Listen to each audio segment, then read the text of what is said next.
Assalamualaikum warahmatullahi wabarakatuh semuanya.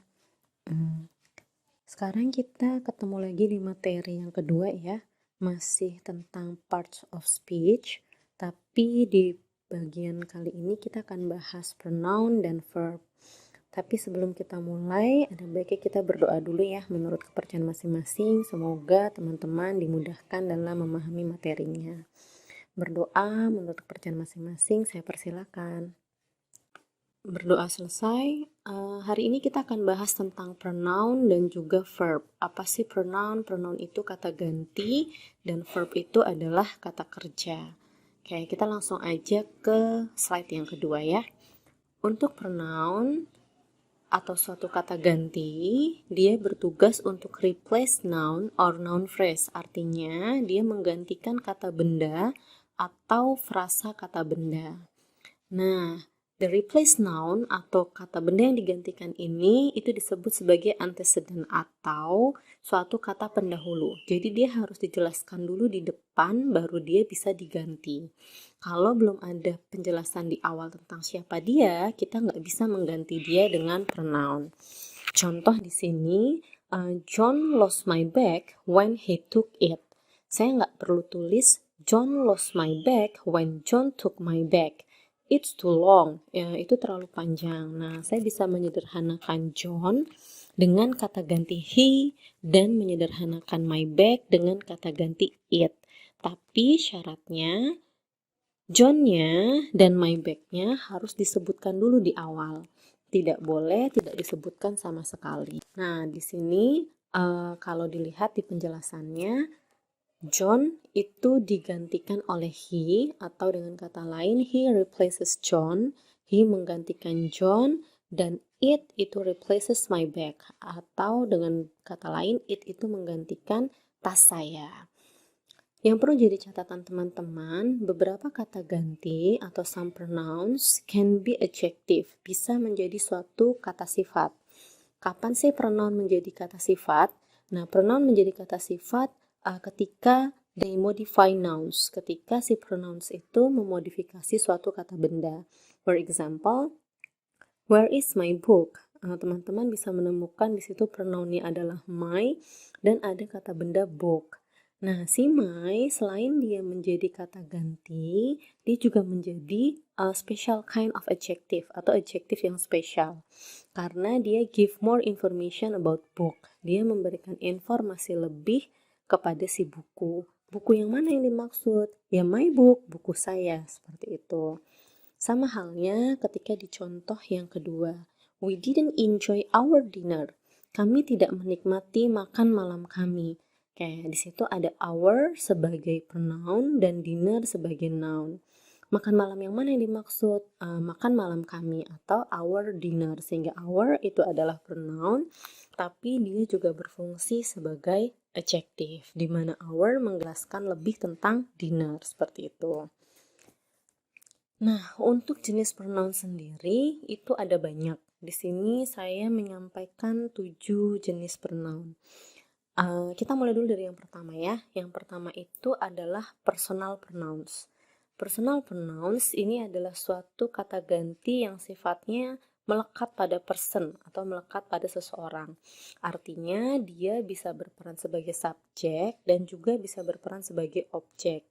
Teman-teman bisa lihat contohnya di situ ada I, me, you, he, him, she, her, it, we, us, they, and them. Kapan sih menggunakan I, kapan menggunakan me, itu ada aturannya. Ketika teman-teman menggunakan dia sebagai subjek, otomatis yang digunakan itu adalah I, you, he, she, it, we, and they.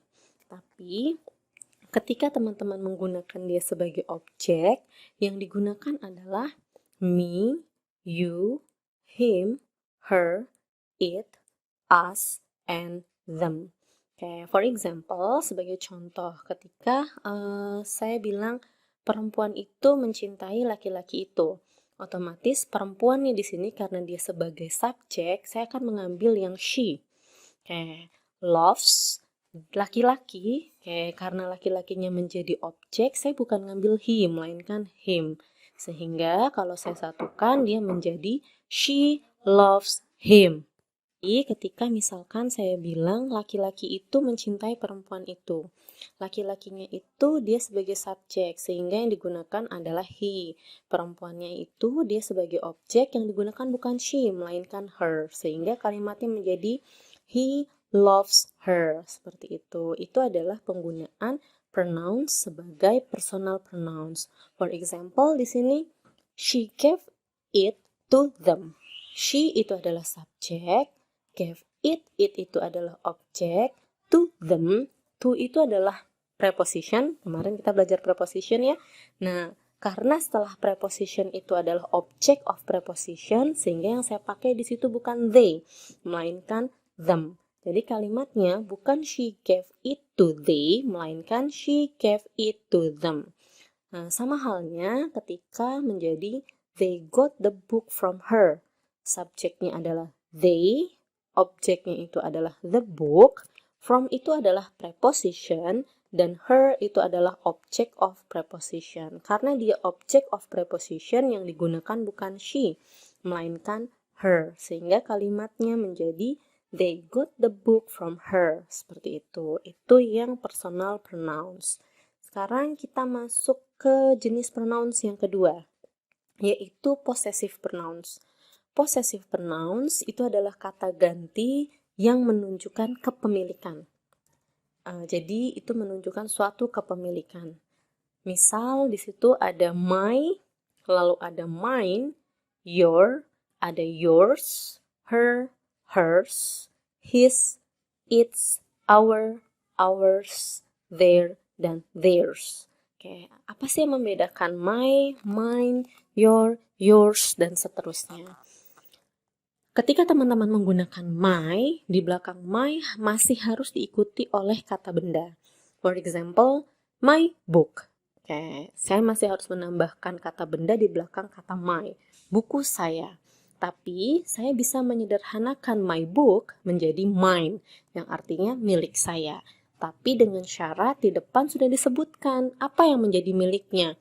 Kayak lalu kalau your book ya yours, her book menjadi hers, his book ditulis cukup his, its book dia ditulis juga cukup its, our book disederhanakan menjadi ours, their book menjadi theirs. Nah, saya nggak perlu menambahkan kata benda lagi di belakangnya. Kalau sudah menggunakan mine, yours, hers, his, its, ours, and theirs. Nah, for example di sini, Sri is eating her dinner. Kayak Sri is eating her dinner. Kayak Sri itu adalah subjek perempuan, sehingga kata ganti kepemilikannya adalah her, bukan his. Her itu adalah untuk kepemilikan perempuan, his kepemilikan laki-laki. Sehingga kalimatnya subjeknya adalah Sri, verbnya is eating, objeknya adalah her dinner. Karena pakai her, berarti setelah her wajib ada nounnya, yaitu dinner. Lalu contoh yang kedua, let's study at your house. Oke, di situ at your house. Boleh nggak saya sederhanakan nanti menjadi yours? Boleh, artinya yours-nya di sini memiliki makna your house. Tapi tadi dengan syarat your house sudah harus disebutkan dulu di depan. Oke, itu ya.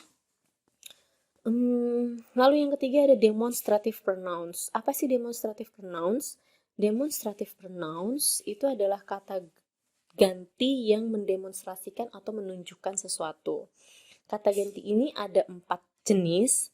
This, that, these, and those. Oke, baca yang pertama this.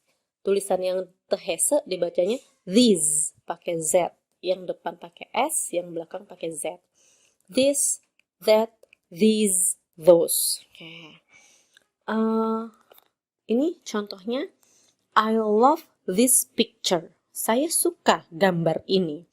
Berarti objeknya di situ adalah this picture. Saya punya pronoun yaitu this sebagai demonstrative pronoun dan saya punya noun-nya yaitu picture. Nah, ketika saya melanjutkan dengan klausa yang satunya, but I don't like those. Saya nggak perlu menambahkan those pictures di situ. Saya cukup menulis but I don't like those. Artinya, tapi saya tidak menyukai kesemua gambar yang itu. Those-nya itu merujuk pictures dalam bentuk jamak. Nah, saya bisa menyederhanakan those pictures hanya menjadi those. Itu untuk yang demonstrative pronouns. Yang keempat, ada interrogative pronouns. Interrogative pronouns itu adalah kata ganti yang sifatnya menginterogasi. Interogasi itu artinya bertanya atau memberikan suatu pertanyaan. Ini sering teman-teman temukan di suatu, kalau kita bilang 5W 1H gitu ya. Who itu siapa sebagai subjek, whom itu siapa sebagai objek, whose itu artinya kepemilikan siapa, which itu yang mana, dan what itu apa. For example, di sini, who went to the market with you? Siapa yang pergi ke pasar dengan kamu? Kata gantinya adalah kata ganti tanya dan kata ganti personal. Ada dua kata ganti ya di situ. Kata ganti yang personal atau personal pronouns-nya itu adalah you. Sementara interrogative pronouns-nya itu adalah who. Karena pasti dia akan diganti dengan orang. Atau dengan kata benda lainnya. For example, jawabannya gini. Who went to the market with you? I went to the market with my mother. Berarti who-nya itu bisa menggantikan my mother. Sehingga dia disebut sebagai pronoun tapi sifatnya interrogatif atau bertanya.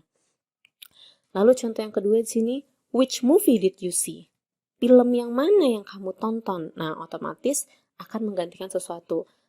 I watch misalkan ya, atau I see romance movie. Artinya which-nya menggantikan romance. Seperti itu. Itu untuk yang interrogative pronouns. Oke, sekarang kita masuk ke slide keempat ya. Wah, ini lebih kompleks lagi untuk jenis-jenis pronouns yang di slide keempat. Ada indefinite pronouns, lalu ada reflexive pronouns, dan ada reciprocal pronouns. Kita mulai dari yang indefinite pronouns dulu ya. Indefinite pronouns itu adalah kata ganti yang menunjuknya indefinite, jadi dia not specific. For example, di sini anybody, anyone, anything, nobody, no one, nothing, somebody, someone, something. Everybody, everyone, everything, either, neither, none gitu ya. Neither, nor, atau either, or gitu. All, semua, itu kan it's not specific. Both, several gitu ya. Many, few, fewer, in once. Nah, untuk yang several, many, few, fewer, sebenarnya teman-teman kemarin sudah belajar di bagian nouns ya. Nouns itu punya suatu determiner. Determinernya salah banyaknya gitu ya. Ada several, ada many, ada few, dan fewer. Nah, ternyata several, many, few, dan fewer, selain dia sebagai determiner, dia juga berperan sebagai indefinite pronouns. For example, di sini, nobody works harder than Mira does. Nggak ada satupun orang yang bekerja lebih keras daripada Mira, daripada yang dilakukan oleh Mira. Nobody itu menggantikan ya siap, nggak ada satupun gitu, dan nggak ada satupunnya di sini, it's not specific, makanya dia disebut sebagai indefinite pronouns. Lalu ada di sini lagi contohnya, I would like to go somewhere this summer. Saya pengen pergi kemanapun lah pada musim panas ini. Kemanapunnya juga nggak jelas, ya mau kemana, ya pokoknya intinya kemanapun di musim panas ini, seperti itu. Jadi dia sifatnya indefinite pronouns atau kata ganti yang it's not specific. Oke, itu ya.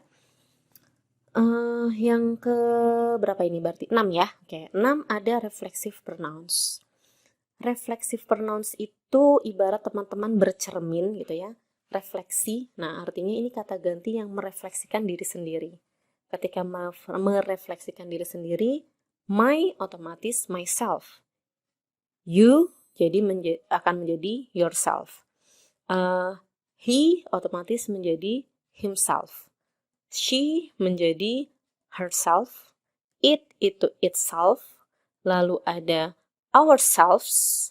Ada yourselves tapi dalam bentuk jamak ya. Kalau yourself yang di atas tadi itu tunggal, yourselves yang tulisan selves di sini itu adalah dalam bentuk jamak. Lalu ada lagi themselves. Oke. Dia merefleksikan dirinya sendiri. Contoh di sini, she served herself in the cafeteria. Dia melayani dirinya dia sendiri di kafetaria itu. Nah, karena di sini subjeknya itu adalah she dan dia melayani dirinya sendiri, otomatis she itu akan diganti reflexive pronouns-nya dengan herself. They painted the house themselves. Mereka mengecat rumah mereka sendiri. Karena mereka, they otomatis di sini penggantinya adalah themselves. Oke, seperti itu. Lalu yang ketujuh atau yang terakhir ini adalah reciprocal pronouns. Reciprocal pronouns ini adalah suatu kata ganti yang sifatnya itu saling. Saling kalau di antara dua orang itu namanya each other. Kalau di antara banyak orang namanya one another. Oke. Misalkan nih, mereka berjanji untuk saling menjaga satu sama lain. Merekanya dua orang. Otomatis kalimatnya akan menjadi they promise to take care of each other. To take care of each other. Atau mereka berjanji untuk saling mencintai satu sama lain. They promise to love each other. Artinya yang berjanji di sini atau yang melakukan aksi di sini hanya dua orang. Karena dia pakai reciprocal pronouns dalam bentuk each other. Tapi kalau seandainya saling tapi dalam jumlah yang banyak, kita pakai one another. For example, they congratulate one another in the graduation. Artinya, they congratulate one another. Mereka saling mengucapkan selamat satu sama lain in the graduation, pada kelulusan. They congratulate one another satu sama lain tapi dalam jumlah yang banyak atau jamak. Itu yang membedakan each other dan one another. Oke, mungkin untuk penjelasan yang pronouns jangan lupa diulang-ulang ya, karena ini sering keluar dan dalam bahasa Inggris ini suatu hal yang pasti akan sering kita temui dan teman-teman harus familiar dengan hal tersebut.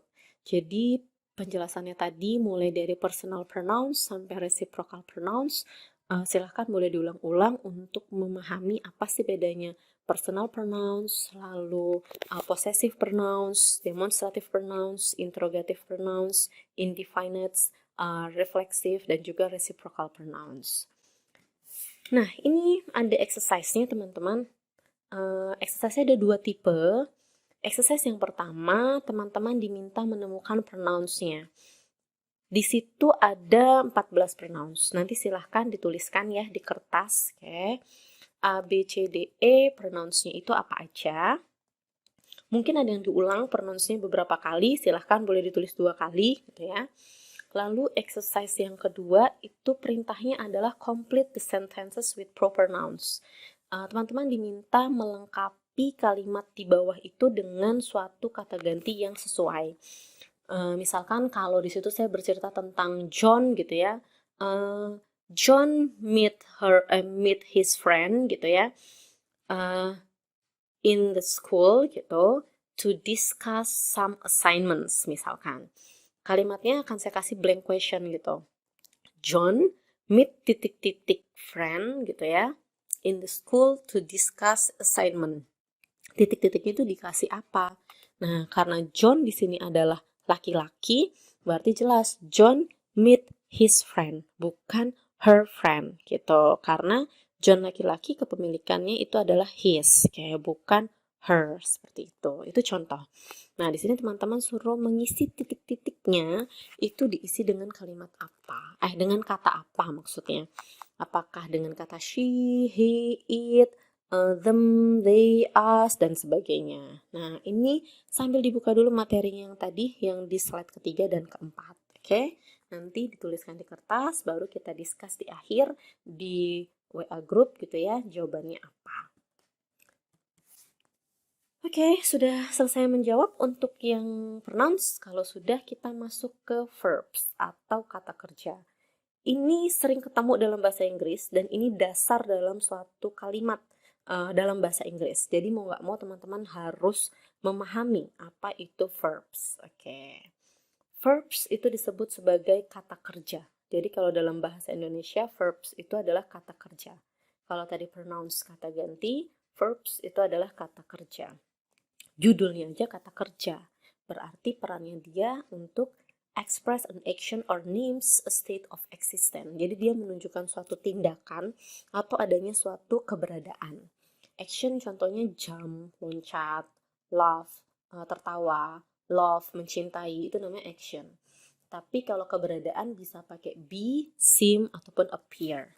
Nah, teman-teman harus hati-hati nih dengan kata kerja, karena kata kerja itu adalah the most changeable words in English, atau kita sebut sebagai kata yang sangat mudah berubah dalam bahasa Inggris. Kenapa sih kok bisa berubah? Karena tergantung waktunya. Apakah dia dilakukan dalam kondisi past tense, atau present tense, atau future tense. Kemarin sudah belajar tenses kan ya sama Bu Septri. Nah, coba diperhatikan. Kalau past tense pasti pakainya yang verb to. Ini kalau saya ngomongin simple past tense ya, pasti pakainya verb to. Present tense yang simple pakainya verb one. Oke. Atau mungkin kalau yang present tapi continuous pakainya to be plus verb ing. Future tense saya pakainya kalau yang simple will ditambah verb one. Nah, jadi dia sangat mudah berubah tergantung waktunya. Lalu tergantung juga apakah tindakan tersebut dilakukan oleh satu orang atau lebih dari satu orang. Contoh ya, misalkan kalau seandainya tadi ya contohnya she loves him. Karena she itu adalah satu orang, berarti kata kerjanya loves. Love ditambahin s, bukan love aja. Tapi kalau mereka mencintai anak tersebut, they love gitu ya, the children. They love, bukan they loves. Kenapa? Karena they itu dalam bentuk jamak, sehingga kata kerjanya adalah love without s, seperti itu. Lalu verb juga berubah tergantung apakah tindakan tersebut dilakukan oleh orang lain, maksudnya dilakukan oleh subjek atau diterima oleh subjek. Atau dengan kata lain, kalau di materinya Bu Septri kemarin belajar yang namanya passive voice atau kalimat pasif. Kalau dia kalimat pasif artinya si subjek itu menerima suatu tindakan.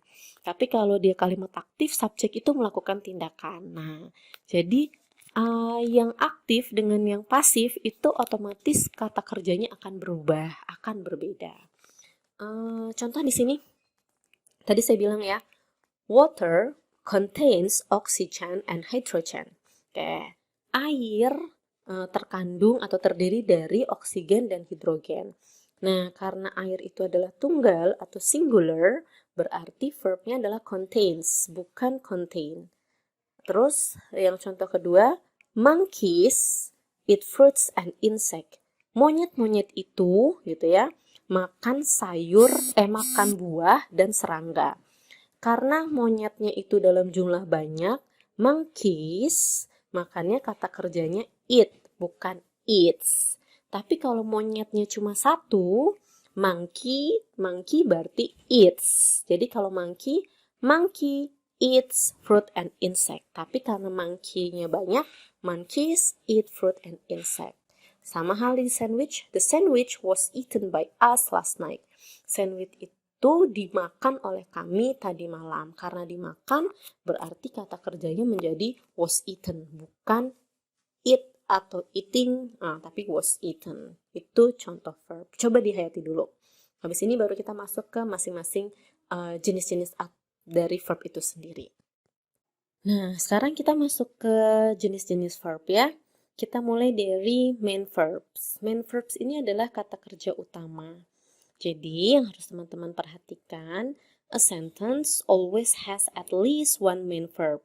Jadi, suatu kalimat itu paling enggak selalu memiliki minimal satu kata kerja utama. Nah, main verbs inilah yang akan membawa basic meaning atau arti dasar dan juga bentuknya itu bisa berubah.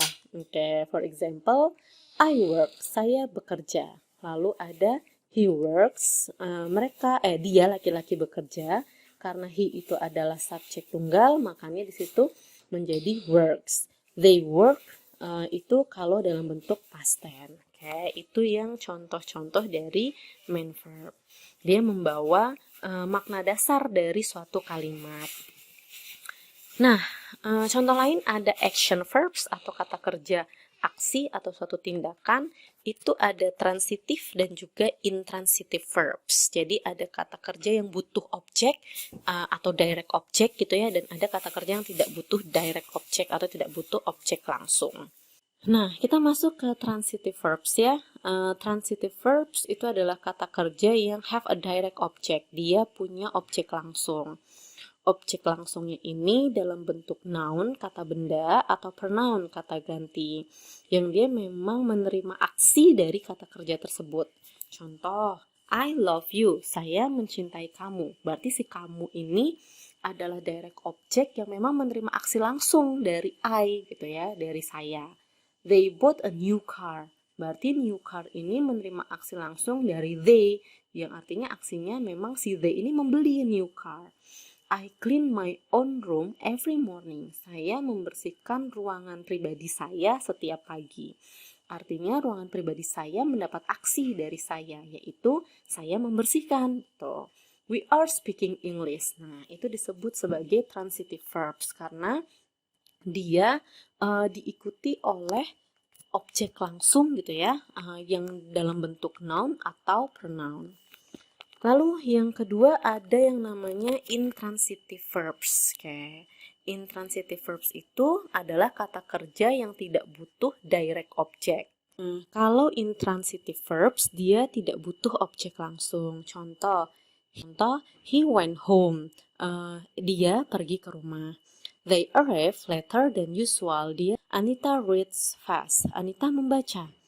Tambahin keterangan Anita membaca dengan cepat juga boleh. Lalu beberapa kata kerja bisa saja menjadi transitive verbs atau intransitive verbs. Tergantung pada bagaimana kata kerja itu digunakan. Contoh, she studied art. Nah, ketika ngomong she studied art, itu dia menjadi kata kerja transitif. Tapi ketika she studied in Italy, itu dia menjadi kata kerja intransitif, seperti itu. Oke, kita masuk ke slide 9. Itu ada yang namanya helping verbs atau kata kerja pembantu. Judulnya aja helping verbs, tugasnya dia membantu suatu kata kerja lainnya. Biasanya dia ini membantu si main verbs, jadi dia membantu kata kerja utama. Dan kita sering banget menggunakan helping verbs itu untuk membuat tenses yang berbeda, atau bisa jadi membuat suatu pertanyaan, atau menunjukkan suatu makna, kemungkinan, saran, izin, dan sebagainya. Oke, bisa dilihat contohnya di situ ya. Oke, contohnya di sini ada I was working. Saya sedang bekerja. Tapi bentuknya past continuous tense. Punya helping verb yaitu was dan punya main verb yaitu working. Working gitu ya. Lalu do they work? Punya helping verb do dan punya main verb work. Di mana do they work ini akhirnya membentuk suatu kata tanya. Tepatnya kalimat tanya gitu. Lalu they should have been working. Mereka seharusnya sudah dan masih bekerja. Sudah belajar tesis sama Bu Setri ya? Nah, ini udah ketahuan nih. Ada should, ada have gitu ya. Ini udah jelas di sini should have ini masuk ke kategori yang dia itu udah perfect gitu ya. Tapi masih dilanjutkan. Nah, should have been working. Lalu we must work. Kami harus bekerja. Punya helping verb must, punya main verb work. Kalau tadi yang di atas punya helping verb 3. Ada should, ada have, ada been. Main verbnya adalah working. Lalu di slide 10, teman-teman bisa lihat apa aja sih contoh helping verb. Contoh helping verb cukup banyak. Jadi ada dalam bentuk to be, ada dalam bentuk have, dan ada dalam bentuk do. Yang dalam bentuk to be itu ada be, am, is, are, was, were, been, dan being. Lalu dalam bentuk have itu ada have, has, dan had. Do itu ada do, does, dan did. Dalam bentuk modals atau kata, kalau kita bilang di sini modals itu ada can, could, shall, should, must, ought to, will, would gitu ya, may, might gitu. Nah, ini adalah suatu helping verbs. Tapi kalau modals nanti harus ketemu dengan verb one ya. Contohnya yang tadi di slide 9, teman-teman bisa lihat we must work. Jadi setelah must itu harus kata kerja pertama, seperti itu. Setelah can ya juga harus kata kerja pertama. Setelah would juga harus kata kerja pertama. Di contoh yang slide 9, setelah should itu ada kata kerja pertama. Should have, bukan should had, seperti itu. Itu untuk yang modals. Oke, sekarang kita masuk ke slide 11. Di slide 11 ini ada linking verb. Linking verb ini adalah kata kerja yang berfungsi untuk menghubungkan. Judulnya saja linking, menghubungkan. Verb itu adalah kata kerja. Artinya kata kerjanya di sini berfungsi untuk menghubungkan. Linking verbs is a verb that links the subject to a subject complement. Jadi yang namanya linking verb itu adalah suatu kata kerja penghubung yang berfungsi untuk menghubungkan subjek dengan pelengkap subjeknya. Oke, atau menghubungkan subjek dengan subjek komplementnya. Contohnya di sini ada ya, teman-teman bisa lihat di tabelnya dulu. Ada subjek, ada linking verb, ada subjek komplement. Subjek komplement itu bisa dalam bentuk noun, bisa dalam bentuk adjective. Oke. Jadi subjek komplement bisa dalam bentuk noun atau dalam bentuk adjective. Tapi memang the most common linking verb itu adalah to be. Jadi linking verb yang paling banyak kita temuin itu dalam bentuk to be. Sedangkan linking verb yang lainnya itu adalah linking verb yang melibatkan sense. Sense itu indera. Nah, ada 5 panca indera gitu ya yang kita libatkan dalam kehidupan sehari-hari.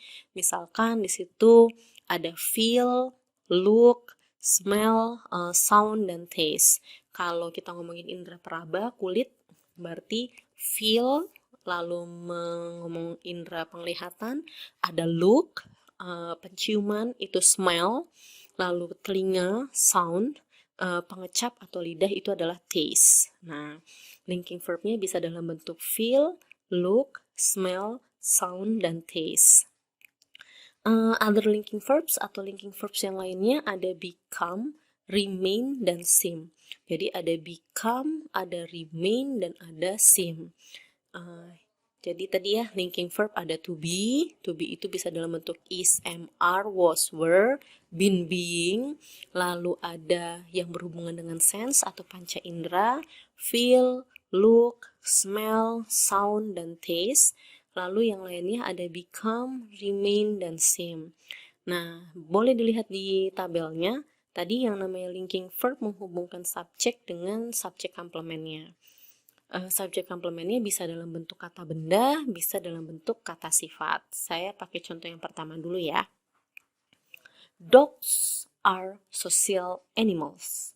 Anjing adalah binatang sosial. Saya punya subjek yaitu di sini dogs atau anjing, punya linking verb yaitu to be dalam bentuk are, dan subjek komplementnya noun-nya dalam bentuk social animals. Artinya linking verb atau to be di sini menjadi penghubungnya dogs dengan social animals. Lalu contoh yang kedua. Your dog looks lonely. Anjingmu terlihat kesepian.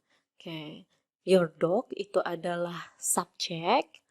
Looks itu adalah linking verb yang berhubungan dengan mata ya, karena terlihat. Lonely itu adalah adjective atau kata sifat, kesepian. Nah, karena your dog di sini adalah subjeknya tunggal, singular, linking verbnya adalah looks, pakai S, bukan look aja ya. Kalau look aja itu untuk yang plural. Misalkan your dogs, baru look. Tapi kalau your dog cuma satu, looks. Oke. Di sini tadi linking verbnya adalah looks, dia menghubungkan your dog dengan lonely.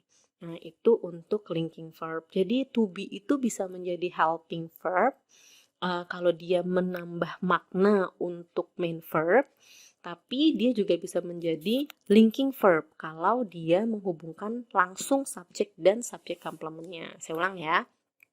Sama-sama keterangannya to be, Is, am, are, was, were, been, being, tapi dia bisa jadi helping verb, bisa jadi linking verb. Kapan jadi helping verb?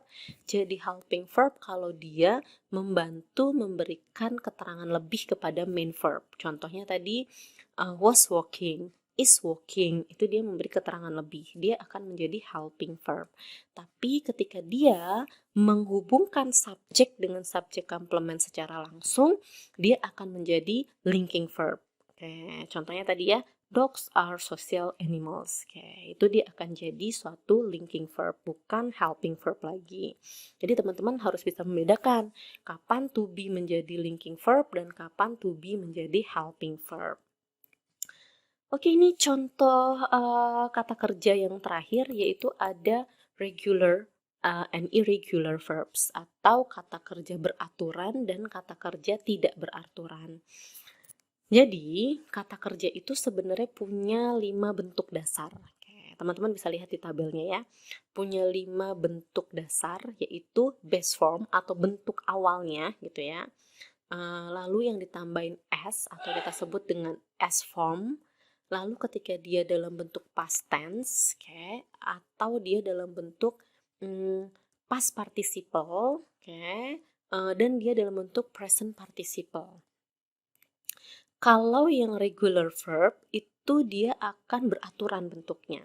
Misalkan love, loves, loved, loved, loving. Ya, dia beraturan, gak begitu berubah. Lalu kalau yang work, work, works, walked, walk, walking. Oke, seperti itu.